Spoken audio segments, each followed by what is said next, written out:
बिस्मिल्लाहिर्रहमानिर्रहीम। अस्सलाम वालेकुम स्टूडेंट्स, हमने फर्स्ट ईयर की फ़िज़िक्स न्यू बुक का चैप्टर 9 स्टार्ट किया है और उसमें आज हम टॉपिक पढ़ेंगे टॉपिक 9.18 पोटेंशियोमीटर। पोटेंशियोमीटर बहुत इंपॉर्टेंट लॉन्ग क्वेश्चन है जो पहले सेकेंड ईयर की बुक में होता था, इस साल इसे फर्स्ट ईयर की बुक में शामिल किया गया। तो ये क्वेश्चन इस तरह से आता है, define potentiometer, write its principle, construction and working. और वर्किंग भी हम दो सेंस में इसकी करते हैं, एक वेरिएबल रजिस्टर के तौर पर और एक किसी भी बैटरी की ईएमएफ को फाइंड आउट करने के लिए। ये चीज़ें आपके लिए न्यू हैं, लेकिन जैसे जैसे हम इसे पढ़ेंगे होपफुली ये आपके लिए बहुत ज़्यादा आसान हो जाएंगे। तो इसे स्टार्ट करते हैं। अब जैसे हमारे टॉपिक का नाम है पोटेंशियोमीटर, ये वर्ड पोटेंशियो या पोटेंशियल आपने पहले पढ़ा होगा। हमने देखा हुआ है कि अगर कोई बैटरी जिसके दो टर्मिनल्स, एक टर्मिनल पॉजिटिव है और एक टर्मिनल नेगेटिव है, उसको आप किसी चीज़ के साथ कनेक्ट करते हैं तो हम कहते हैं कि उनके दोनों सिरों के दरमियान पोटेंशियल डिफरेंस है, और उस पोटेंशियल डिफरेंस को मेजर करने के लिए हम वोल्टमीटर का इस्तेमाल करते हैं। अब इस इंस्ट्रूमेंट का भी कुछ वैसा ही काम है, a very simple instrument which can be use to measure. ये क्या मेजर करेगा? पोटेंशियल डिफरेंस को। आपको पता है स्टूडेंट्स, हम वोल्टमीटर का इस्तेमाल करते हैं पोटेंशियल डिफरेंस को मेजर करने के लिए। एक हमारे पास वोल्टमीटर होता है जिसके अंदर एक नीडल होती है जो डिफ्लेक्शन शो करती है। इसके अलावा हमारे पास डिजिटल वोल्टमीटर हैं, कैथोड रे, ऑसिलोस्कोप है। तो ये सारी जो डिवाइसेस हैं ये एक्यूरेट पोटेंशियल मेजरिंग इंस्ट्रूमेंट्स हैं, हम इनका इस्तेमाल कर सकते हैं। लेकिन क्योंकि जिस तरह मैंने बात की डिजिटल वोल्टमीटर की या CRO की, तो ये थोड़े से एक्सपेंसिव हैं, तो हम एक सिंपल डिवाइस की तरफ मूव करिए और हमने पोटेंशियोमीटर को चूज़ किया, पोटेंशियोमीटर को डिज़ाइन किया ताकि हम पोटेंशियल डिफरेंस को मेजर कर सकें। दो पॉइंट्स के दरमियान पोटेंशियल का फ़र्क है, उसको मेजर करने के लिए हम पोटेंशियोमीटर का इस्तेमाल कर रहे हैं। एक काम है इसका, इसने मेजरमेंट करनी है पोटेंशियल डिफरेंस की, और दूसरा काम है इसने कंपेयर करना है पोटेंशियल डिफरेंस को। तो इन दो कामों के लिए आप पोटेंशियोमीटर का इस्तेमाल करते हैं। इसके अलावा आपकी बुक में एक छोटा सा यूज़ ये भी लिखा हुआ है, जो डेफिनेशन के अंदर है वही है, it is use to compare the potential difference and to find the value of an unknown resistance. अब अननोन रेजिस्टेंस से आपके दिमाग में फौरी इससे प्रीवियस टॉपिक आया होगा, हमने व्हीटस्टोन ब्रिज का टॉपिक पढ़ा था। हमने देखा था कि उसके अंदर 4 रेजिस्टेंसेज अटैच हैं, इस तरह से इसकी कंस्ट्रक्शन थी और उसमें कोई एक रेजिस्टेंस अननोन होती थी और हम उसको फाइंड आउट करते थे। तो व्हीटस्टोन ब्रिज के साथ साथ पोटेंशियोमीटर भी ये काम कर सकता है कि वो कोई अननोन रेजिस्टेंस को प्रिडिक्ट कर सकता है। तो अगर आपको सेपरेटली शॉर्ट में ये क्वेश्चन पूछा जाए कि what is the use of potentiometer, तो आप इसमें ये लिखेंगे। इसके अलावा इसका प्रिंसिपल भी व्हीटस्टोन ब्रिज ही है। जैसे हमने अभी पीछे मैंने आपको बताया कि व्हीटस्टोन ब्रिज में क्या होता था, हमने वो पॉइंट ढूंढना होता था जहाँ पर गैल्वानोमीटर हमारे पास ज़ीरो डिफ्लेक्शन शो करे। तो हम इसको आगे पढ़ते हैं, इसमें भी हम वही जो है प्रिंसिपल यूज़ करेंगे। इसमें भी हम इस तरह से वोल्टमीटर का इस्तेमाल करेंगे। उसके बाद फिर गैल्वानोमीटर में भी हमने वो पॉइंट चूज़ करना है जहाँ पर हमारे पास ज़ीरो डिफ्लेक्शन शो होती है। तो ये मैं कंपैरिजन में चीज़ें आप लोग को इसलिए करवा रही हूँ ताकि आप लोग के लिए आसानी रहे इस टॉपिक को समझने में। अब स्टूडेंट्स, आपकी बुक के अंदर यहाँ से लेकर जो इतना पार्ट है आर वेरी एक्सपेंसिव, ये उन्होंने पोटेंशियल मेजरिंग डिवाइस के बारे में बताया हुआ है। तो ये आपको सेपरेट शॉर्ट में आ सकता है, अगर आप लॉन्ग में भी इसको लिखना चाहें तो आपकी मर्ज़ी है। लेकिन एक लॉन्ग क्वेश्चन जो बोर्ड में जिसको अच्छा समझा जाता है, उसमें पोटेंशियल मीटर की डेफिनेशन है, प्रिंसिपल, उसके बाद कंस्ट्रक्शन, वर्किंग, और वर्किंग के इसके 2 पॉइंट्स और फिगर वगैरह आएंगी। लेकिन वोल्ट मीटर क्या है, इसके ऊपर भी थोड़ा सा देखते हैं।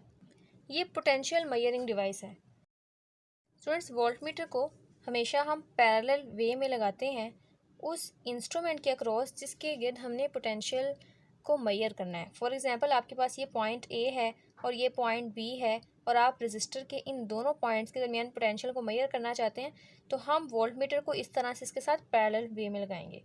सो it is connected across the 2 points in a circuit between which potential difference has to be measured. और स्टूडेंट्स, हमने कोशिश करनी है कि जो वोल्टमीटर हम यहाँ पर कनेक्ट कर रहे हैं इसके रेजिस्टेंस हाई हो। अगर इसकी रेजिस्टेंस हाई होगी तो इसमें से कोई करंट फ्लो नहीं करेगा, और अगर इसकी रेजिस्टेंस हाई नहीं होगी तो ऑब्वियसली इसमें से करंट ज़्यादा फ्लो करेगा जो हमारे पास सर्किट के करंट को बदल सकता है। तो उस केस में हम पोटेंशियल डिफरेंस को इतना एक्यूरेटली मेजर नहीं कर सकते। सो resistance should be very high, और एक आइडियल वोल्ट मीटर की भी यही निशानी होती है, उसकी रेजिस्टेंस हाई होती है। इसके अलावा स्टूडेंट्स डिजिटल वोल्ट मीटर और कैथोड रे ऑसिलोस्कोप भी इसी मकसद के लिए इस्तेमाल होते हैं, ये भी पोटेंशियल को मेजर करने के लिए इस्तेमाल होते हैं। अब डिजिटल वोल्ट मीटर में क्या होता है, आपके पास जो भी पोटेंशियल है वो डिजिट्स की फॉर्म में, उसके अंदर नीडल नहीं होती, यहाँ पर हम इसको इसी तरह कनेक्ट करते हैं और उसके अंदर जो भी हमारे पास पोटेंशियल होगा 0.3 होगा या जो भी होगा वो हमारे पास डिजिट्स की फॉर्म में रिप्रेजेंट होगा। तो ये इस तरह कैथोड रे ऑसिलोस्कोप भी है, इनकी भी रेजिस्टेंस इसकी तरह हाई होती है और ये वोल्ट मीटर की निस्बत ज़्यादा एक्यूरेट मेजरमेंट देते हैं। लेकिन इसका प्रॉब्लम ये है कि ये काफ़ी एक्सपेंसिव होते हैं। एक्सपेंसिव होने की वजह से हम इसको इतना फ्रीक्वेंटली इस्तेमाल नहीं कर सकते।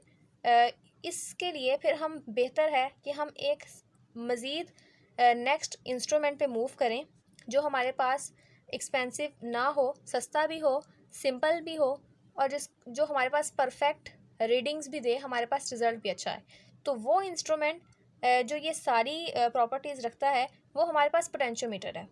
ये भी पोटेंशियल मेजरिंग डिवाइस ही है और इसमें भी हमने ये सारी चीज़ें पढ़नी है जो हमने इन दोनों के अंदर देखी हैं। तो अब देखते हैं कि इसकी कंस्ट्रक्शन क्या है।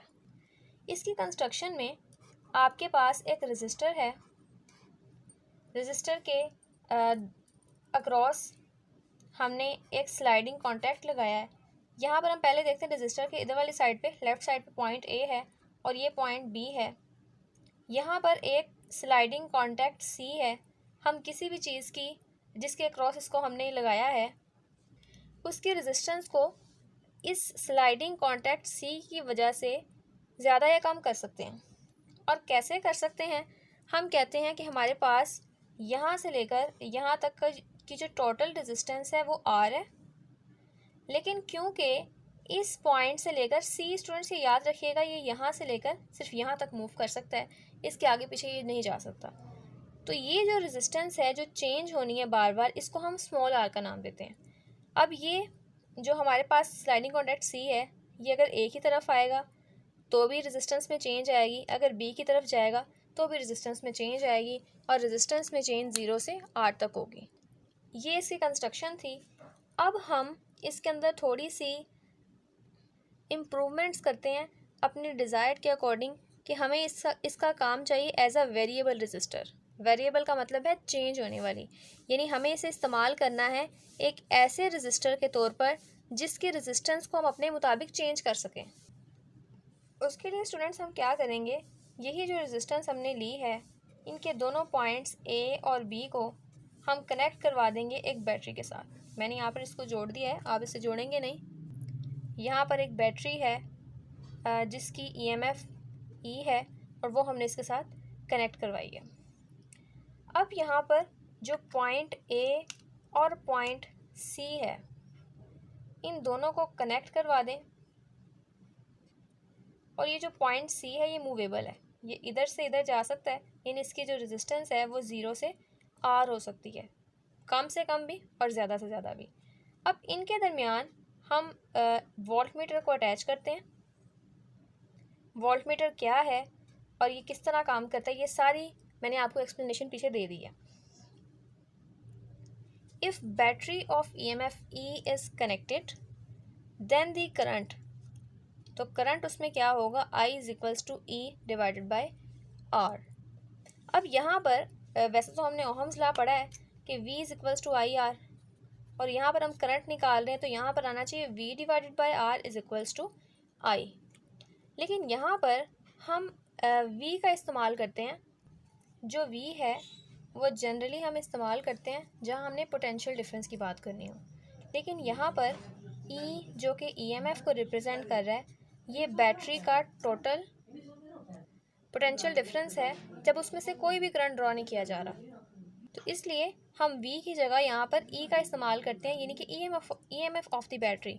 तो I is equals to capital E divided by R if the resistance between A and C is shown by R the potential drop. क्योंकि हमने देखा था कि जो रेजिस्टेंस बार बार चेंज होनी है उसको हम स्मॉल r का नाम दे देते हैं और जिसने एक ही रहना है उसको हम कैपिटल R का दे देते हैं, जो 0 से R तक वेरी करती है। तो आप R से इसी इक्वेशन के राइट साइड पे और लेफ़्ट साइड दोनों साइड्स पे मल्टीप्लाई करवाएं। So as C is move from point A to point B, तो पोटेंशियल भी, तो रेजिस्टेंस भी, जो हमारे पास हमने स्मॉल आर से जिसको रिप्रेजेंट किया है, यस हमने कोई भी जनरली रेजिस्टेंस, हमें नहीं पता इसका क्या है, लेकिन इसकी वैल्यू 0 से स्टार्ट होगी और कैपिटल आर तक जाएगी। तो जिस तरह सी वेरी करेगा, आगे पीछे जाएगा, उस तरह इसकी वैल्यू भी 0 से लेकर कैपिटल आर तक जाएगी। और इसी तरह जो पोटेंशियल ड्रॉप है, ये जिसको हमने ईएमएफ कहा था पहले, जो पूरी बैटरी का है, उसके अंदर भी चेंजिंग 0 से ई आएगी, जो हमारे पास पोटेंशियल ड्रॉप को रिप्रेजेंट करता है इस तरह से। तो ये स्टूडेंट्स वर्किंग का इसका पहला पार्ट था कि हम एक वेरिएबल रजिस्टर के तौर पर, ऐसे रजिस्टर के तौर पर कि जिसकी रेजिस्टेंस चेंज होती रहे, हम इसका कैसे इस्तेमाल कर सकते हैं। और वो हमने देखा कि हम इसको आगे पीछे जैसे ही मूव करवाएंगे, स्लाइडिंग कॉन्टैक्ट को इधर को जाएंगे तो हमारे पास रेजिस्टेंस कम होगी, जैसे जैसे हम पॉइंट बी की तरफ जाएंगे, फॉरवर्ड मूव करेंगे, तो इसकी रेजिस्टेंस ज़्यादा होती जाएगी और मैक्सिमम रेजिस्टेंस ये आर ही अटेन कर सकता है। अब हम इसकी वर्किंग का दूसरा पार्ट देखेंगे कि इसके अलावा ये किस तौर पर काम कर सकता है, क्योंकि ये वोल्टमीटर की निस्बत ज़्यादा मल्टीटास्किंग है। ये जो लाइन मैंने यहाँ लिखी है, such an arrangement is called potential divider can be use to measure the unknown EMF of the cell. इस अरेंजमेंट को जो हमने पहले पढ़ा है, यहाँ तक जो हमने काम किया था, उसको हम पोटेंशियल डिवाइडर भी कह सकते हैं। और पोटेंशियल डिवाइडर क्यों कह सकते हैं कि देखें, इसका भी तो पोटेंशियल 0 से लेकर ई तक गया था, जिसको हमने ईएमएफ कह दिया था। तो इसलिए अगर आपको ये क्वेश्चन है कि पोटेंशियल डिवाइडर के तौर पे कैसे काम कर सकता है, तो उसमें आप ये सारी वही बात लिखेंगे जो हमने पढ़ी है पीछे फॉर अ वेरिएबल रजिस्टर।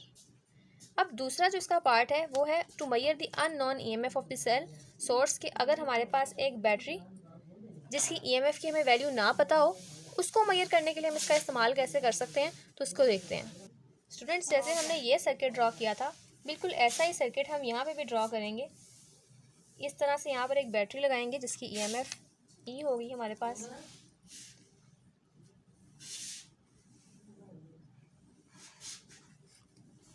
इसको कनेक्ट करें, इसके साथ नीचे वाली साइड पे हमने गैल्वानोमीटर लगाया है और गैल्वानोमीटर के ऊपर एक स्लाइडिंग कॉन्टैक्ट है सी, जिसको हमने अटैच किया। पीछे हमने वोल्टमीटर का इस्तेमाल किया क्योंकि हम उसको पोटेंशियल डिवाइडर के तौर पे पढ़ रहे थे।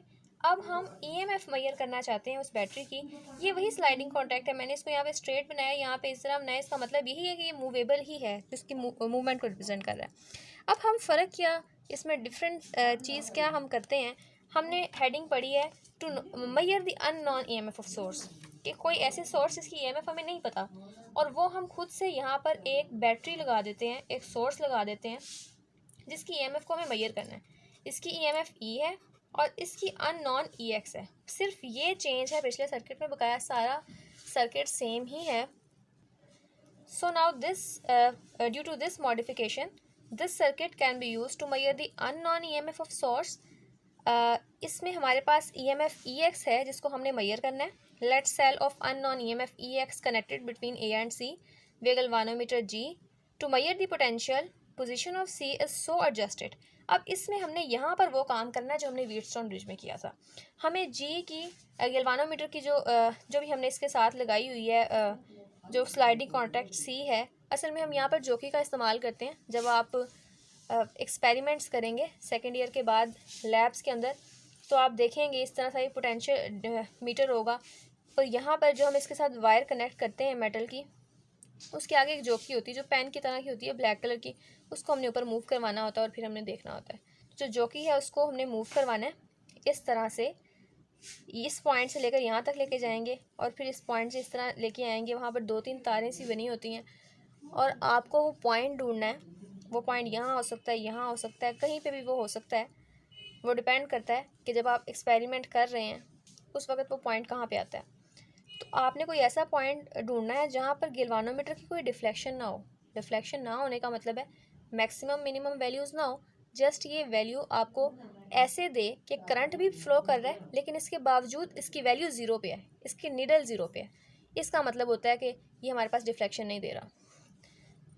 तो इस तरह जब वो पॉइंट हमारे पास आ जाएगा, उसकी मदद से हम इस अननोन जो हमारे पास हमने बैटरी का इस्तेमाल किया उसकी ईएमएफ को मेजर कर सकते हैं।